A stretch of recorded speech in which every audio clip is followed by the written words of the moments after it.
Recording and All right. 43 years ago, the newscaster wanted to wish all the Jewish people in the valley a happy Chanukah. Yeah. He didn't get the memo of how to pronounce it. That happens. They also say on the news very often Shabbat. Yeah, it's part of the. Yeah, that's okay. At least they don't say chala. When my daughter was bat mitzvah, it was two people bat mitzvah together, and the other mother got up and she said, I would now like to lead everybody in the Shema. You know, they tried. CFO of Chanukah Farmer in Canada. And then a lot of people, when they called them, they want to get sent, they want to give them full time.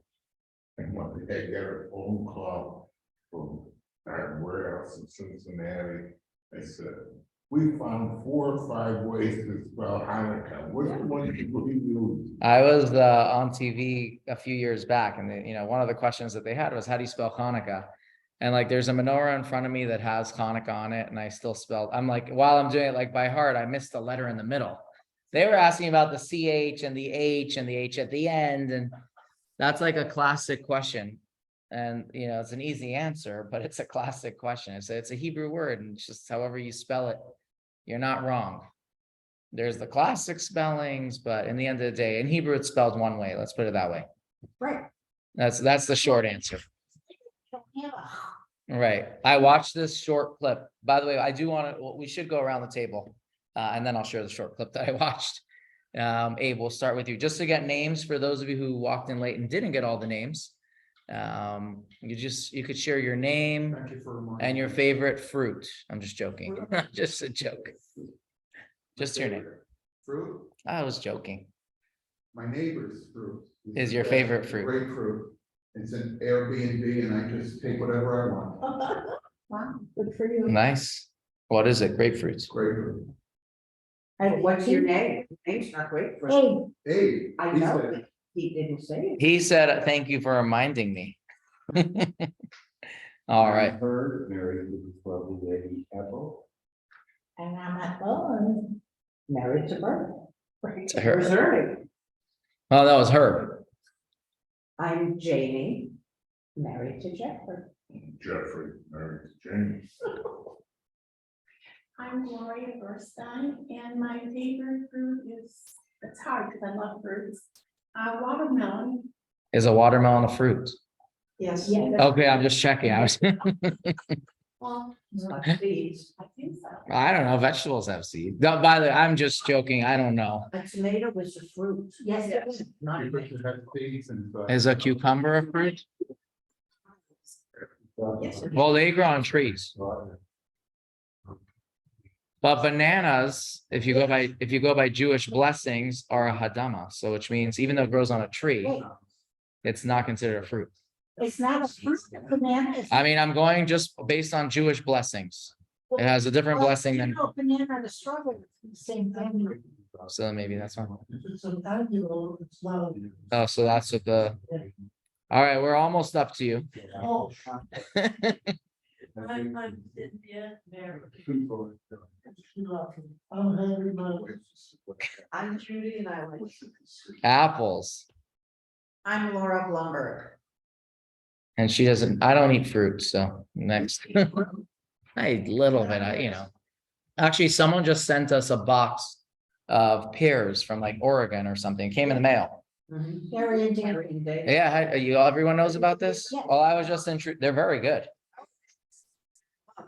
I don't think so. Well, I don't know. The lady who sent it to us didn't tell us. You could get your when you have just one. Really? Are they that expensive? They're not cheap. Well, I didn't have a price in the box, so I didn't know. Oh, they know what things from. Yeah, that it said who, but I didn't know that they're so expensive. That's interesting. Why? Because they're royal. Yeah, eventually I'll find out. You will be. I used to think Hamaker Schlemmer was Hamacher Schlemmer. If you're doing it like the Jewish Hanukkah and Challah, and Germans know how to do a chut. Macher, like a maker, a doer, the macher. Probably is more correct. I don't know. It didn't make a difference. I was a kid. Do they still have that catalog? Oh, yeah. Yeah, I don't see them. That's Since 18 Sharper Image started like doing catalogs very similar. Yeah. So speaking of Hanukkah, Yes. what's the difference between a holiday and a festival? Okay, hold on. Before I get to that, Okay. I'll share my little clip, which connects to Oh, I'm this. No, it connects to that. So there is this group in, I think, Montreal, Canada, that do these Yiddish videos on YouTube. They could be 3 minutes, 5 minutes, or episodes. So this week, I don't know where I saw it, but it just like popped up on my Facebook feed. And one of them is visiting the friend while he's in a restaurant eating, and he's having Greek food. So it says, how can you eat Greek food? They tried to kill us 2,000 years ago. Like we're talking about cancel culture and everything. I got a little kick out of that. I mean, we all know about it with the German car and this and that. That's like what's been in our orbits, but I never had it applied to Greek food. So next time you eat a Greek salad, just keep in mind. No. If that's the case, Right. there'd be very little for. It's, We wouldn't be able to have tea, English tea, we wouldn't be able to have any kind of Spanish. why food, the English let us back in. They got rid of, But they got rid of us. they got rid of us before the Inquisition in 14. Yes, there's a lot of history there. Yes. There's actually a fascinating history of how the Jews got back in. Their economy went down. Well, but before that, there was a request from a rabbi, and then we're going to get to your question, who wrote to the English monarchy then, or whatever it was, that the reason why they should let the Jews back into England was in order for the prophetic messianic prophecy that said that the Jews have to be dispersed among all parts of the world in order for the messianic redemption to come. This was his argument to the English, society, that if England doesn't have any Jews, then this will never happen. And believe it or not, he thought he was unsuccessful, but he actually was successful. They started allowing commerce before allowing people to live there. But I always think about that. It's like fascinating that somebody could use like a religious type of an argument to allow Jews to come back into the country. But the Messiah in Judaism would be different from the. Correct. Messiah. Yeah. So why did he win there? And they believe in the Bible. Also, I think that even for, I don't know, I don't study Christianity, so don't use my answer as a reference. But if I understand correctly, even if they believe the Messiah has been resurrected, there's a messianic era that they don't think has happened yet. I think there's something to that, but I don't know. So don't quote, you could quote me, but I'm saying I might be wrong. Anyways, going back to, Take the blame instead of me. yeah, I've got good shoulders for this. So going to your question, you said, what is the difference between a holiday and a festival?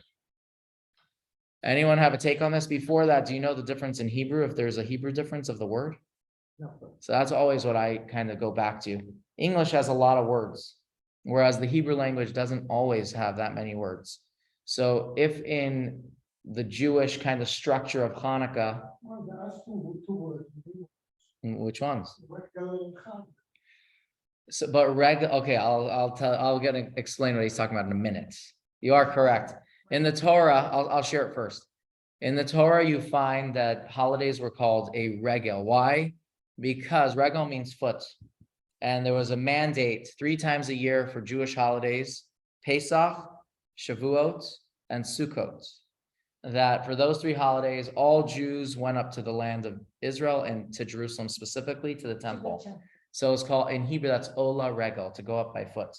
So you find that in the Torah, you'll find the holiday is called a regel, but it's like an abbreviation for Ola Regel. But let's talk about Chanukah, because I think you're really getting to the Chanukah question. In the Hebrew language, as far as I know, there's only Chag, which is a holiday. In English, you see it's called the Festival of Lights. I've also seen it as the holiday of Hanukkah, so I don't know that there's necessarily a difference, but maybe you've seen a difference and you can share. I've always heard of it as a festival Of lights, though. of lights, but Purim is a festival. Of what? Dillingham, I don't know what, a woman. Right. So I honestly, Purim isn't considered a holiday. well, so Purim is an equal holiday to Hanukkah. So Hanukkah could be called a holiday? I always see it as a Chag. If you, in Hebrew, they wish people Chag Chanukah Sameach, which means holiday, Hanukkah happy. So, when you talk about a happy holiday of Hanukkah to someone. You're not forbidden for Correct. So, driving or- correct. So that's why, so going back to this original question, the holidays have different kind of statuses, if it's rabbinic or if it's biblical. Hanukkah and Purim are rabbinic, which means that they don't have the same prohibitions that the festivals or holidays of the Torah. So I honestly always see the word interchanged. In the Hebrew, it's the same. So you said the three main holidays, Sukkot, Pesach and Shavuot. and Shavuot. What happened to Rosh Hashanah and Yom Kippur? So those are biblical holidays, but you didn't have to go up to Jerusalem. That's what it is. But that's the holiest. Why wouldn't you go to Jerusalem for the holiest? Well, so the short answer might be that it had to do with just God's instructions. That's the very short answer, because God said so. Or personal retrospection, making a change in yourself rather than bringing your best to the temple for a sacrifice.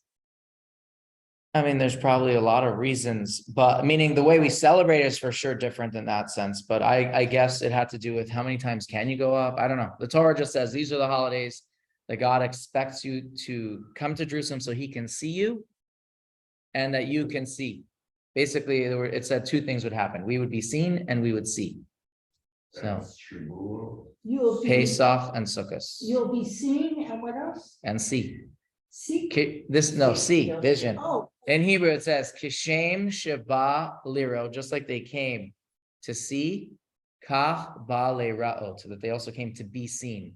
Does that have to do with the harvest? Those who- Well, so only one of them, like they all are, there's definitely a connection to each holiday with the seasons of planting and Harvest. harvesting or reaping. Basically, Shavuot, you brought all your first fruits. Pesach was definitely about the harvest season, right? We need it to be in the spring. And no worries, you're on time. Whenever we have a long-standing rule that whenever you get here is on time. It's rolling admission. Yeah. I do the same thing for myself. Yeah, I was talking to Jay, so. Well, hopefully you're able to we'll copy game. make some changes here. Yeah. And I'm joking. You want to add something on this? What about- Well, that's what they asked. Yeah. Those are not festivals that you have to go up to Jerusalem. They're festivals. There's clear instruction in the Torah how to celebrate it. but they're not holiday? No, of course they're holidays. We were saying, okay, so I guess we can add a third category because you had added two categories. There's rabbinic holidays and biblical holidays. And then within biblical holidays, there's two types of holidays. There's the holidays that you had to go to Jerusalem, and there are the holidays that you had to celebrate, but not need to be in Jerusalem itself. So those two holidays are Rosh Hashanah and Yom Kippur. After that, you had Sukkot, that you had to go up to Jerusalem. You had Passover and you had Shavuot. Those three holidays, there was the mandate to travel to Jerusalem to celebrate it. There were sacrifices that were given on behalf of everyone and then by people as well. So those are the three kind of categories. But You should. We'll go on clouds. in a status structure, I have always heard that Rosh Hashanah and Yom Kippur are holy days. I don't know whether that has any rabbinic or biblical Well, meaning, a but holiday comes from the word holy day. I understand, so that the holy days would be here, and then the holidays, and then the festivals. So I think that people call it the holiest days of the year. But really, there's something that's always been taught in Judaism. We don't know what's more important and less important in mitzvot. So we can't decide what's holier than the other. We have to look at them that they're all equally important. However, let's say you are talking about certain things, you can tell by punishments or by instruction, maybe when you start comparing things, what is maybe something that you can think is more important, right? We know Yom Kippur is 24 or 25-hour holiday that has no food or drink. It's all about a good year, repentance. So we might equate that to being more important than Simchat Torah, but there's a very big debate that I talk about debate not on the upper echelons of rabbis, but I mean in the modern conversations that says, what Judaism are you going to choose? If your whole holiness of Judaism is Rosh Hashanah and Yom Kippur, and therefore you go to shul on those two holidays, but you don't celebrate Simchat Torah, I'm just using that as the example, then think about the type of joy of living Jewishly that you're going to have. One is very, very square and restrictive, and Simchat Torah is all about the joy of being Jewish. So if you're going to have to choose one, which should it be? Right, I'm not telling people what to choose, but there's definitely a good reason to say, go to shul on Simchat Torah so that you'll be happy, proud about the Torah that we were given, a lot of pride in our role in Jewish life, and not think it's always this, and this. Don't do this, don't do that. Now, that doesn't mean that therefore, if you're going to choose one or the other, you should do this. I'm just sharing that there's a very strong idea that says, hey, we should push people to be in shul on the joyous holidays because it shapes our Jewish future. If I always tell my kids that Judaism is restrictive, then what's that talk to them? And what's that going to tell them? And how are they going to then choose to share Judaism with the next generation, their own kids? So these are important too. Which isn't the most celebrated holiday really Passover. That everyone is, that's his favorite. Right. I honestly, I don't know the answer to that. It's probably in the Pew Research study. I haven't looked, but I've always heard that one of the most celebrated, most celebrated Jewish holidays are actually Chanukah and Purim. Why? Well, because they're happy. Meaning, I don't think there's been a study of why, but that's the running theory. Hanukkah is very happy, even before we got into all the gifts. Just the idea of the holiday. And Purim, the same thing, the idea of the holiday causes people to celebrate it. That doesn't mean that Pesach doesn't get up there. But if you think about it, Passover is also a bit restrictive. Isn't the Torah telling us we have to be of Sukkot? Correct. Yes. It says by each holiday to be happy, but on Sukkot even more. Ach Sameach. Also, Sukkot is an international. Eventually will be It is based on prophecy. Thanksgiving. Well, Thanksgiving's by each holiday. It's like Sukkot. No, but the Shavuot was Thanksgiving. You brought your fruit. There was a whole passage of thanking God for all your blessings. But wasn't it because of the giving of the Torah? Shavuos? Yes, also. That's what I'm saying. Each holiday commemorates something, but there is a gratefulness within each one. There's a Thanksgiving within each holiday. So that's how it's. The holidays themselves are all about gratitude. God took us out of Egypt. God gave us the Torah. God protected us. We want, let's see. Those are the other holidays. Those are the rabbinic holidays. But if you think about it, the Exodus of Egypt is connected to really all of the holidays. We have all the holidays. No, I mean, there's a theme within each one that's connected to it, right? We left Egypt for the Torah. We left Egypt and we're protected in the desert, which is how the Sukkot holiday comes up, right? We go into a hut to remind us that God protected us in the desert with clouds. So all of these things are connected to the Exodus. So going back to your original question, since we should stay on track for a moment, I don't know that there is a difference between festival and holiday in the sense of the Jewish side of it. I think people use festival maybe because it's multi-days. It's not a single day. I don't know. Festival of Lights. It sounds like it's a week-long thing. Whereas if you say the festival of Rosh Hashanah, it doesn't sound right. But the festival of Torah. I always heard the holiday of Purim. Festival is a word. Doesn't have to be religious. So you're interesting. So you're adding You have a festival. music, Signing. right? So it's interesting how you add. Did you hear that? So it might be the secularized version of taking Hanukkah and removing religion from it, which might be important for people who want to put up Hanukkah menorahs on public property. And they say, what do you mean? If Christmas isn't a holiday, then Hanukkah is not a religious holiday either. It's the festival of lights. But I don't know. I mean, it's a good theory. I like that. It's kind of But again, it doesn't mean it's the correct answer. There's no correct answer. I have to share one side with you because it came up on my Facebook feed this morning. I spent many years working with foster children through JFCS. And because Jewish is in JFCS and none of these kids were, I wanted them to know that the Jews supported all of them. And when Hanukkah came, I brought sufganiyot and I had dreidels and I had menorahs and I told them the story of Hanukkah. And I taught them how to play dreidel. I brought chocolate gelt.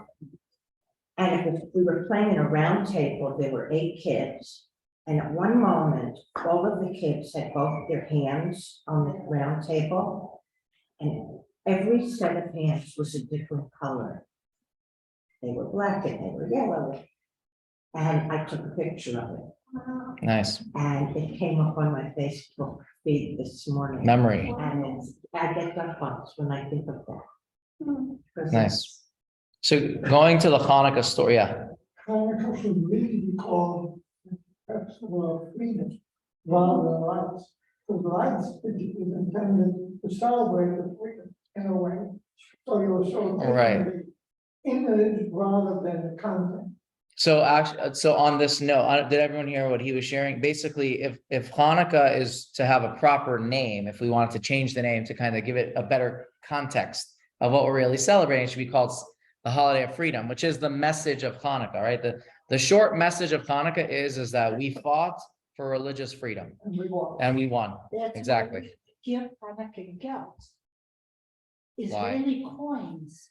It was a style when you minted your own money, you were like a country.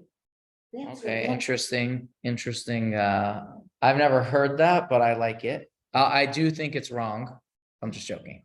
I think it misses the message is what I'll share. Because actually, on the point of messaging there's a very big debate in the Talmud.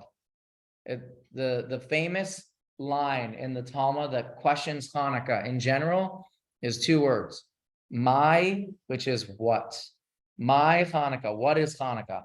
And really what the rabbis in the Talmud are asking is like, we've had a lot of stories in our history, and not all of them became holidays. So like, what's so special about this holiday that it became, this miracle that it became a holiday? And the short answer, not to go too much in depth, at least in the beginning, is that the holiday is really not just about a physical victory, but it's really about a spiritual victory. So there was a fight for the soul of Judaism. That's really what was going on during the Hanukkah story. And that's what they highlight when they talk about this argument. And you look at even the prayer that we talk about Hanukkah, there isn't necessarily a focus on the lights as much as there is a focus on the war. Like there's a prayer that's said daily during Hanukkah. It's called Al Hanisim. It's in the prayer book. You'll look at it, it actually never mentions the menorah. In fact, when it talks about lights, because it does say they lit menorahs, plural, hidliku nero, they lit candles actually. So in this prayer, it doesn't talk about the miracle of the candles. It talks about the miracle of the war. So what really is this holiday all about? Which is why, we can talk about, is it about the freedom? Is it about the candles? Each of us will look at it and say, okay, I think the story is about this. I think the story is about that. But the real thing is maybe, and this is why we call it the Festival of Lights, but in Hebrew, we don't. In Hebrew, we just call it is it? Lasting 8 days, Yeah, but what's so special about the oil? a little bit, went a very long way. So I'll just share kind of to give you a secondary part to my question. It's not the first miracle of oil in Jewish history. Yeah, this is a very famous story that Henry's talking about. The prophet Elisha, there's a story, you can read this if you want. It's not some long story, but basically a woman who has really no money, no food, tells this to the prophet, and he says, what do you have in your house? She says, I have nothing. He says, what? Something. She says, I have a jug with a tiny, tiny amount of oil. So he tells her, borrow all your friends' pots, pan, whatever can hold oil, pitchers. And from this jug, she pours and pours and pours and pours until there's no more utensils that can retain oil in her town.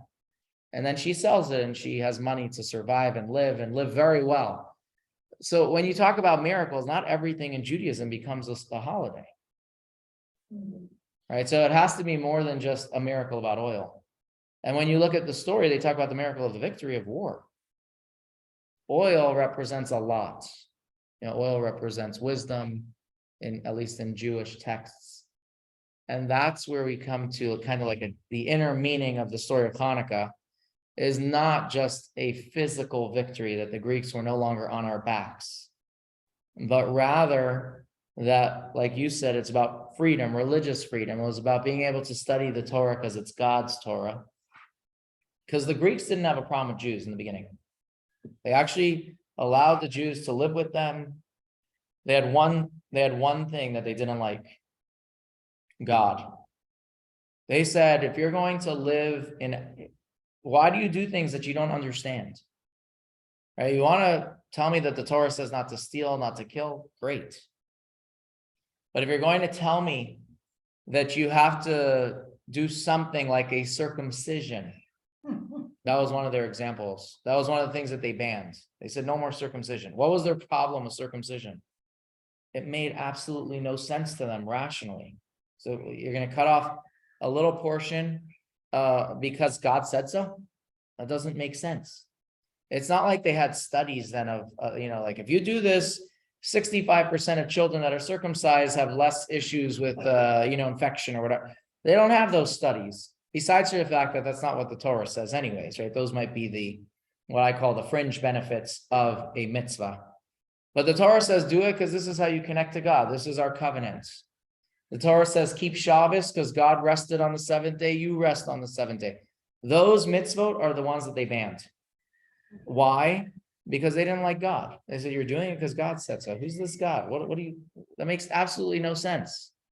So their real war on the Jewish people was a war of an idea, but more than just an idea, but the soul of who we are. Yes. Similar to Romans 200 years later, when they attacked Jerusalem, basically over the religious part and nothing else. Well, so I always look at that slightly differently. The Romans wanted to kill the Jews, right? The Greeks came to killing the Jews. The Romans wanted us out of the land of Israel. We were part of the problem too, though. Jews were part of the problem. But I do understand what you're saying. We just didn't win that war, so there's no holiday for it, probably. But on our holiday of Chanukah, we clearly fought more than just a physical war, right? We could have survived, but we wouldn't be the Jewish people. We wouldn't be here at this table today, which is why this war was so much more important. It wasn't just a war of a physical, just they want our land. It was really more about what they wanted. They didn't want us to be us. So that's why this takes on so much more of a prominent role in its celebration as well. Purim, by the way, they wanted us dead, right? That had nothing to do with ideas. If you were Jewish, he wanted you dead because we were different. But Chanukah was, you could just live our way. And that was the big difference in the war. The intention of the fighters for Hanukkah was also to stop assimilation. Correct.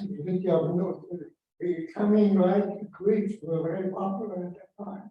Right. So And we did have after Hanukkah. Right, which is eventually leads us to the destruction of the temple. Yeah. So I actually want to touch on that point. We look at Hanukkah, it seems like a very nice, rosy story. But when you actually read through like what was really going on then, there was a civil war kind of just brewing amongst Jews of, can we live like them? Should we live like them? And you take this tiny family, the Maccabees as we know them, they're the ones who say, no, we can't let this happen. It was, in fact, just to add a little bit of the details, the first real stand of the Maccabees was a Greek officer, somebody who comes to the town. Well, Association. before that, though. I'm not talking about that. comes to the town and says, here is an altar, offer a pig to God, to this God, not your God. And a Jewish man comes up and says, I'll do it. And so the first real stand is somebody kills him on the spot and says, whoever is for God, follow me. So there was a real fight. That's why I say it was a fight for the soul. We would not be the same people today. We probably wouldn't be sitting here today as Jews if that war did not happen. That's why this story is so important. Be proud of who you are. Obviously, sometimes fighting, and not always, fighting always has blood, right? War always has blood. And you have opposition from within, that definitely happens. So really, this is what this holiday was all about. And that's why there's sadly a movement somewhere out there on the internet. Maybe they talk about it as well. Well, we shouldn't celebrate this. They were killing each other. You find people who say these radical statements now. Why? Because they look back at the story and say, well, if today is the same thing. Yeah, Gloria. Who says that? I have no clue. I just read. Well, Jews, it wasn't necessarily each other as much as some Jews were already saying, okay, I'm going to go the Greek way. And other Jews fighting that shouldn't happen. Yes. Which means that automatically, internally, there's a struggle. So I don't know of any true civil war. I haven't read that in any of the historic texts, which did happen later at the end of the Second Temple. But automatically, if you have some that have already changed their ways, there's going to be opposition from within. So I don't know of Jews fighting Jews in the story of the Chanukah in that sense, but of ideas, there were people who succumbed, if I can use that word, to the idea of the Greeks saying, if you follow our ways, we're going to make you part of us. You're going to be wealthy. You're going to make it governors, whatever the different types of titles that the Greeks had. And there were plenty of Jews who it's very difficult to withstand those types of tests. First of all, you're being persecuted and you're being promised with greatness and wealth and friendships and everything that comes with that. So I always, it's like for Jewish people, even today, if we would be put with decisions like that, it's not easy, especially when we know society pushes us in one direction. It's not easy to live Jewishly as it is. And with all the allure of being different or what it promises, those aren't easy decisions. So I always look at the stories. I don't question any Jewish person in that era that I'm going to say fell for those ideas. They needed guidance. Those people were welcomed back with open arms into the Jewish community when the Greeks were kind of expelled from Jerusalem and Judea.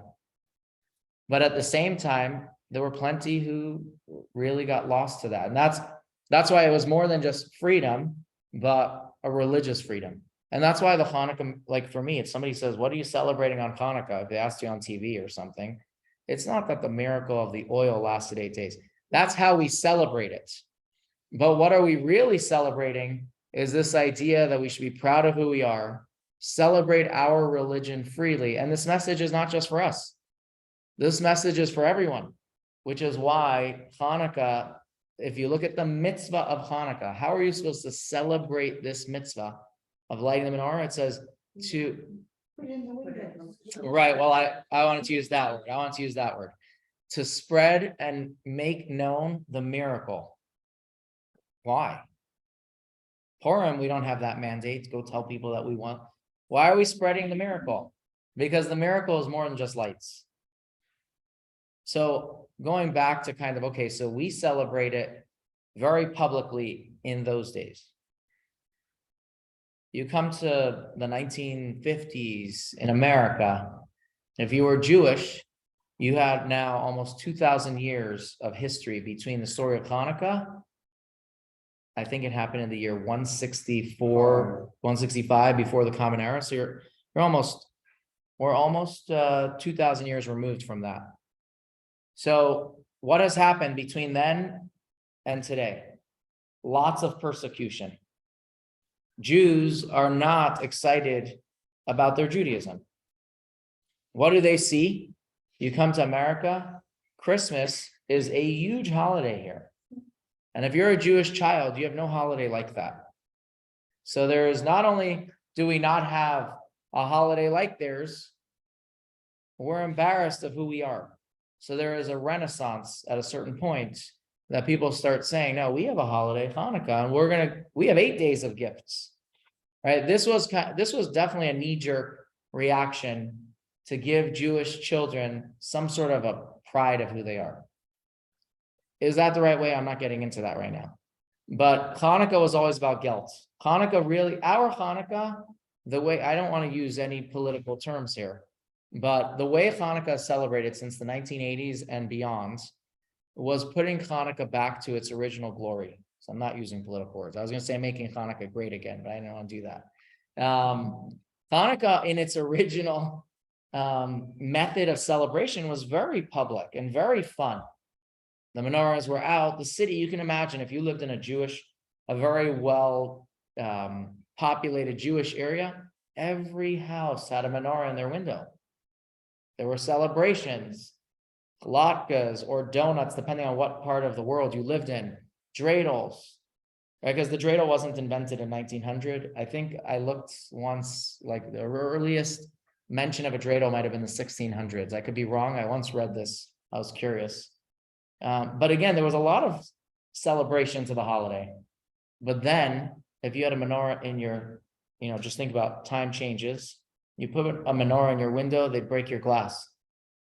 You were afraid to tell people you were Jewish. Comes America, 1950s, 60s, and you can be also, I'm going to say racially and definitely religiously persecuted. And slowly we come out of that, 1970s. And now you could be Jewish and proud, and you can still get a job. Right? This is no longer that the only jobs were in Hollywood. Right? Because there are a lot of Jews in Hollywood because that was the only place they can get a job. Yeah.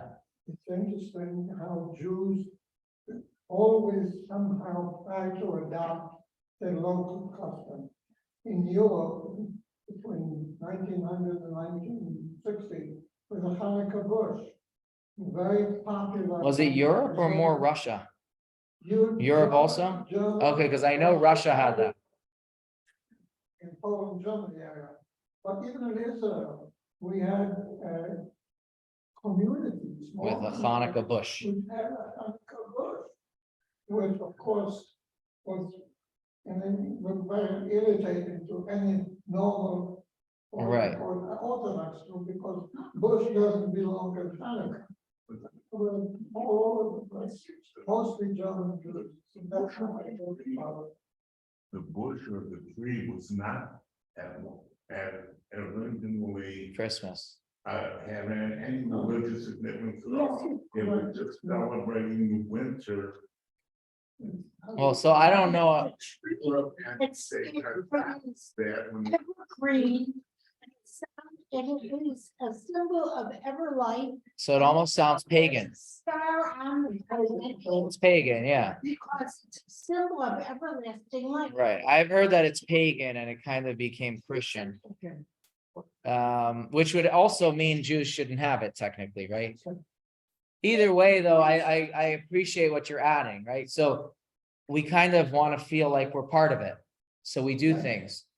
So if you think about it, the way we celebrate Hanukkah today, which is what I'm getting to, like, now you're thinking 1970s, 1980s, and all of a sudden there's a movement to put menorahs, big menorahs, outside, have menorah lightings. What was the reason for that?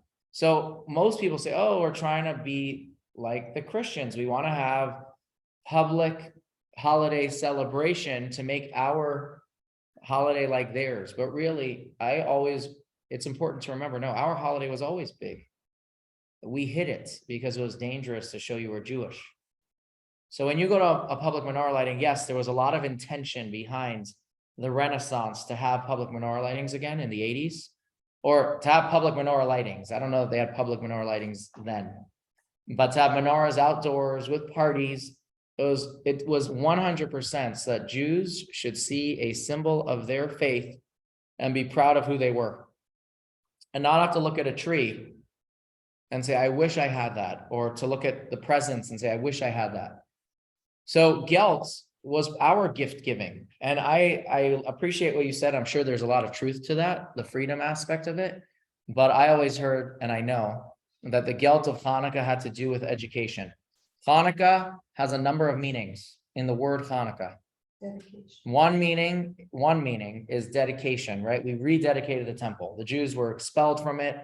It was plundered. It was a lot of idols were put in there. So when we finally win the war, the first thing we do is we rededicate the temple. We put it back into service. That is a celebration in its own right. Hanukkah also has in it the word chinuch or chinuch, which means education. What did we fight for? Of all things, we fought to live Jewishly. To put it in kind of a real short sentence, how do you maintain that you live Jewishly? You educate your children. Right? If you want your children to have morals and values and ethics, nothing to do with religion for a moment, then you have to teach them. You have to put an emphasis on it. So Hanukkah, in order to really win the war, it wasn't enough that one generation won. It was important that every generation afterwards would have this same importance of values and ethics. Education was key. How did they educate? Well, you encourage people to go to school, obviously. The gelt played a role in that. There were two forms of how gelt played a role. Number one was you educated in charity. You gave somebody $1, or in those days, whatever it was, whatever the currency was. He said, give a little bit of that to charity. The other thing was how you gave the money. Like, why are you just giving a kid money? And that was most people, the way they gave it was, you've been very good in school, or however they used it as a reward.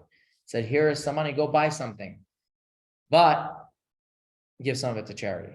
So the gelt was all about giving gift of money, but also educating charitably. We can do that with presents too. It's very doable. But you have to put a little bit more emphasis on it, because you can't split a present into two, right? So you kind of have to be more involved in how you teach that, whether it's to give 2 presents, say choose one, give one, take one from your closet and give one. But the education aspect is really the key. And if we are giving gifts, then it's worth trying to implement that idea in that gift giving as well, which would then be more on the basis of why we celebrate Hanukkah and how we celebrate Hanukkah. Yeah, you want to? Since you mentioned chinuch, mentioned education, look at Pesach. The Manishana had the classic education was a good food, intended for children, and you're obligated Right. to teach the children Manishana process, the Pesach process. Education has been the basis of Judaism. Right, 100%. Yeah, we could. That's definitely, he said, if we're already talking about education, our emphasis in general in Judaism is on education. So about our children, we could go even before that, before Pesach. Well, it's not before Pesach, but it's before we celebrate Pesach. Just when the Jewish people are offered the Torah, and I'll take it in a second. When we're offered the Torah, what does it say? God says, I want a guarantor. Who's the guarantor that you're going to keep the Torah? So they give a number of answers, and God's not happy with them until they say the children. We'll teach it to our children. So that's a good guarantee. So we have a very big focus on education, but even more so that you educate the next generation. Not just that I am learning and trying to broaden my own knowledge, but that I make sure I am teaching it to the next generation, which is why there's always an emphasis on schools and good grades, which are part of that, but good schools. We want our kids to have good education. Yeah. Well, part of the thing was in the past, Jews could not own land, they couldn't do anything, so they had to use their brain, and kind of education was critical, so they could make a living. So hold on. But if we go before that, we could own lands. Do you know what I mean? Well, Meaning, if you go all the way back, we owned lands. Yeah. So you're talking about the more modern, last century, last 1,000 years. yeah. Well, that's kind of how we change. I know what you mean. That's kind of how we became financial, different industries that Jews kind of improvised and got jobs in, or made their own jobs. Yeah. Yeah, I mean, So Jews have to be literate, we have to have an education in order to read the Torah, in order to study Talmud. We have to be literate. Yeah, I mean, I don't meaning not to take away from either of the points that you made, because those are important points. I'm talking about a bigger education than just reading. We're talking about, and not about just jobs, but about, living Jewishly in the sense of how to live Jewishly. What are my morals and values? And they shouldn't be changing values, right? The Torah is the anchor of that. So those are the important points of the education, how to live Jewishly, what it means, what we stand for. I know, Abe, you want to ask something or no? Did you want to ask something? No. All right, Gloria. Back a few minutes ago, when you were saying that that people were putting the menorahs on a whole neighborhood, that the street would be, well, when was that? Where was that? So first of all, right, the genesis of how the holiday celebrated, let's talk about, well, first of all, it was before pogroms. It was before pogroms, and it was when we felt safer. So for sure in the land of Israel, after this story, just to back up for a moment, how do you celebrate Hanukkah? The immediate mitzvah that the rabbis shared was light a single candle for 8 days straight, right? Not an additional candle each night. One candle just to commemorate the miracle of the oil.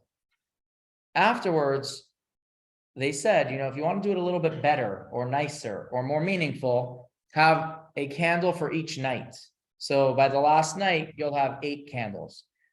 Really, there was a debate if the first night should have 8 candles or the last night should have 8 candles, meaning would it be 8, 7, 6, 5, 4, 3, 2, 1, or You have to increase joy, it's not about joy, but yeah. increase. It is about increasing in holiness and never decreasing. The way I look at that on a very practical level is when you're doing something Jewishly, I'll use, you give charity, for example. And at a certain point, you're like, you know what? I don't want to give to that organization. I don't like their mission or whatever it is. So you removed somebody, but that means you've decreased in charity. So the answer is don't decrease.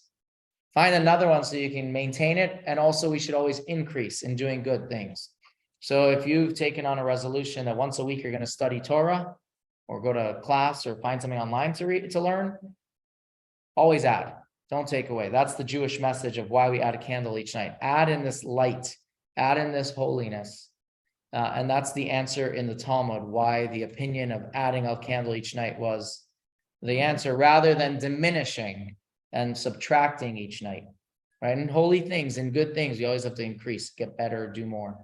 So that there's a lot of messages within the Chanukah story. Just interesting little factoid. Hanukkah, in the name Hanukkah, you learn which opinion won that debate. So there were 2 rabbis that had opinions on how to light the menorah. One was Beit Hillel.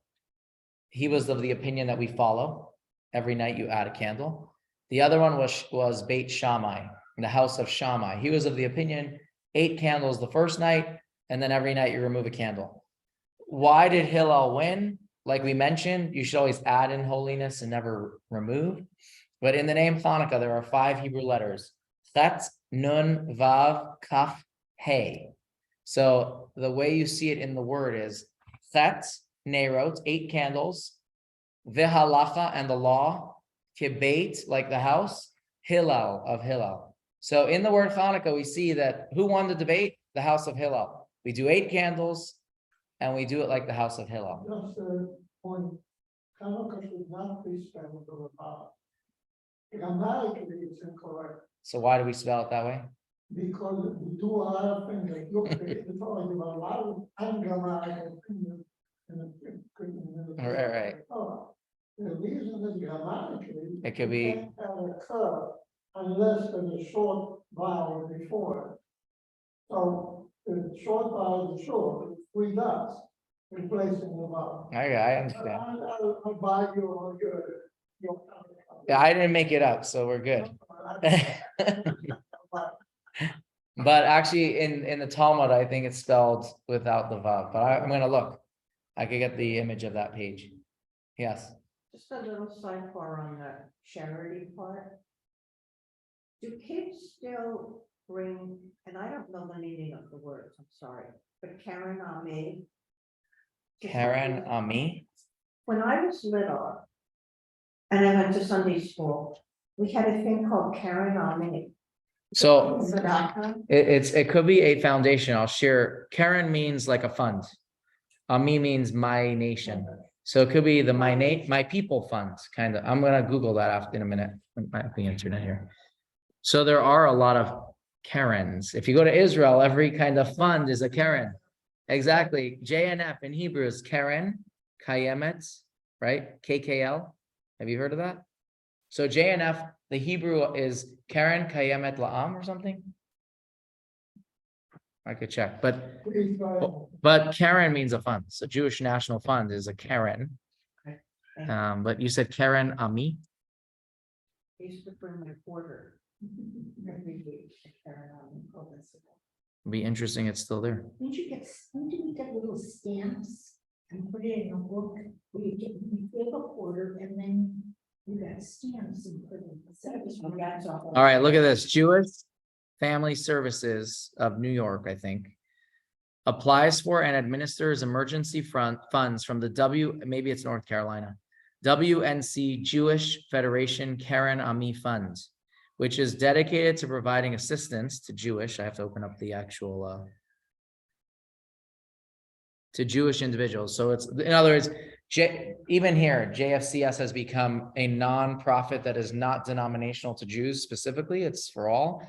So within it, they also have an organization called Aleinu, right? JFCS Aleinu, upon us or for us, which is the part of their organization that they've left that said, no, there is something within our Jewish Family Services that's exclusively for Jews. And that's the Aleinu Fund. So Karen Ami sounds like it's the same idea. Thank you. Yeah, that's interesting. And it is it North Carolina? Yeah, it's North Carolina, this one that just came up. So I guess that's the idea. It was kind of the name that they gave. This one's for us. You're giving a lot of charities within this big charity. We created a fund that will be exclusively for Jewish families. Any other Hanukkah questions or tidbits? So why like this? All right, standard fare or food on holiday of Hanukkah is latkes. For most of us grew up with latkes. And if you grew up in Israel, it was donuts. For the very same reason, they're both fried in oil. So I always like to share this. If you want to do a Hanukkah food and it's not latkes or donuts, and you're going out to a Mexican restaurant and they have fried ice cream, you're eating it for Hanukkah. It's fried in oil, you're good. And then the question I think that's more important is people whose diets are restricted because whether it's heart issues, and it's like you can't have that oil anymore. Are you now not celebrating Hanukkah well enough? And the answer is no, these are customs. The way to celebrate Hanukkah, the one way to celebrate Hanukkah is lighting the menorah. After that, everything else is a custom. The dreidel is a custom. Customs are what make holidays meaningful, right? These are the things that we add on our own to make it meaningful to us. So over time, latkes, a food that was fried in oil, became part of our celebration. The dreidel became part of our celebration. Chocolate coins became part of our celebration. It was connected to the gelt. It had nothing to do with the chocolate. Sour cream and applesauce is just how people like their latkes. It had nothing to do with, although I will share, and I always share this when we bring out sour cream, that there, like we mentioned, the story of Hanukkah did not happen in one day. There's a number of wars or battles, I want to use battles, that added up to the final victory.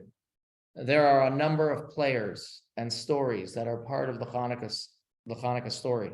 The most famous battle, at least one of the most famous battles that you hear about, is about a woman heroine. Her name is Yehudit, who actually kills the general Holofernes, and I don't know if I'm pronouncing his name correctly, but that's how I always read it. How does she do it? She wines and dines him. She's a beautiful woman. She has him for dinner in his tent. It gives him aged cheeses, strong wines, and he's so drunk and she kills him while he's drunk. In the morning, the Jewish army attacks. And of course, they're looking for their general for direction, and they just find his head on a spike. And so there's pandemonium, and the Jewish people win a very big battle. That has become a painting, actually. If you Google that, there is a very famous painting that represents that. Because of that, there are a number of things that we do. Number one is, it says that during the lighting of the menorah, while it's lit, a woman should not work. Why? Because they should be enjoying the holiday, because a miracle of the war came through them. Number two, so stop frying your latkes during the. Number two is that there are people who try to have dairy on Chanukah. So if you're having your sour cream with your latke, even though it might have not had nothing to do with this story, you can now connect it to this story.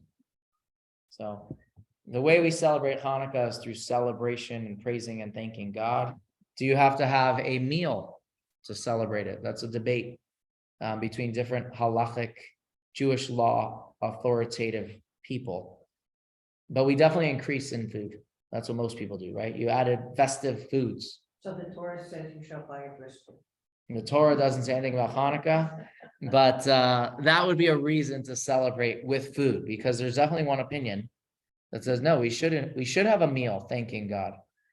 But it's funny. I remember growing up, I don't know, every single year in school, someone brought out this chart that says, okay, according to this rabbi, this is how we add. According to this rabbi, this is what we do. Everyone agrees that you add the Hallel prayer, which is thanksgiving, thanking God for the miracles.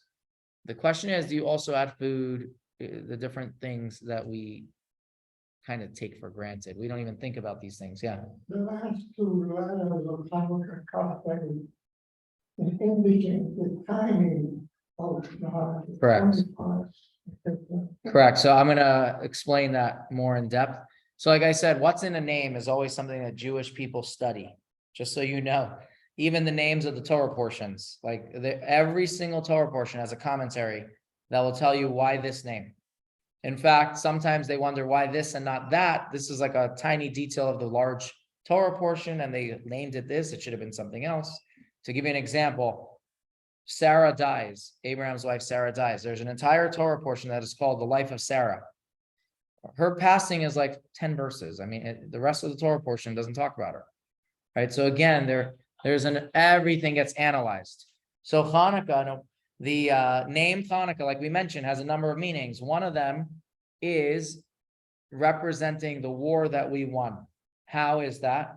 Chanukah has two syllables, Chanukah. Chanu in Hebrew means they rested. Ka is numerical value of 25. They rested on the 25th. So they rested on the 25th means that we won the war on the 24th. And we rested on the 25th. So just so you understand that, we celebrate Chanukah on the date. It's the anniversary of the date that we finally won the war. The 25th of the Hebrew month, which we are in, which is Kislev. Just to add. Sure. The Maccabees were the first to do guerrilla warfare.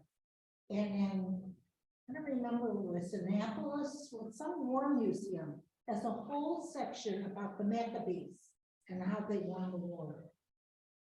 So put that in there. Did they win because of guerrilla warfare, or did they win because of God?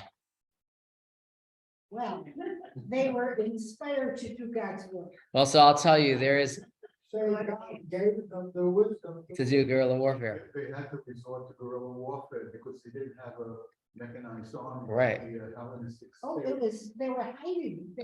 I will tell you, just to end off on this question, there is a book with over 100 answers to this question. And that is, why are we celebrating night number 1? If we're doing 8 days of Hanukkah because of the miracle of the oil, we had enough oil for the first night. But we had to wait to make more holy oil. So then it should be 7 days. It should be a 7-day holiday. But it took 8 days to do it. But we had oil for the first night. Anyways, just to give some of the answers, I'm going back to the war answer. Winning the war was a miracle. So One answer is we celebrate the first day because we won the war. That was a miracle. Another answer is finding the oil was a miracle. So night number one is for finding the oil. A third answer, and there are many more, obviously, is that do we even know how they lit the menorah in the temple that first night? Yeah, Okay. they had one of those electric. Well, no, I don't mean like that. I'll explain. The menorah in the temple had 7 branches. They had enough oil for one night. They knew that it would take 8 days to replenish the supply. That wasn't a secret. They just knew where the oil was made, getting messengers, bringing it back. It was going to be an 8-day process. So even if they sent immediately, they knew they would have 8 more days before they. Do you think they knew ahead of time? Yeah, it always took 8 days. They had to go to Tekoa. They had to get messengers to Tekoa. And then by the time they came back, after they made it, the oil of the menorah was not just squeezing olives, just to put it out there. It was the first drop of every olive. And after that, that olive wasn't used for the menorah of the temple. So we're talking about very, very pure and crushed oil. Wow. So it wasn't like a one day, just go make oil and come back. So I'm not even going into ritual purity, which would be another aspect of temple observance. So how did they lay it?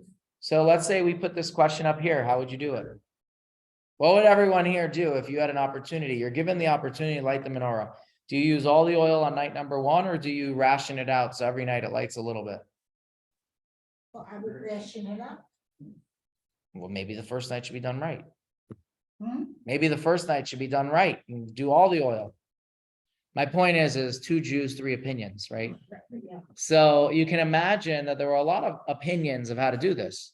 So there is an opinion that says on the first night, they actually put only 1/8 of that oil that they had, and still the entire night it lasted till the next day's candle lighting.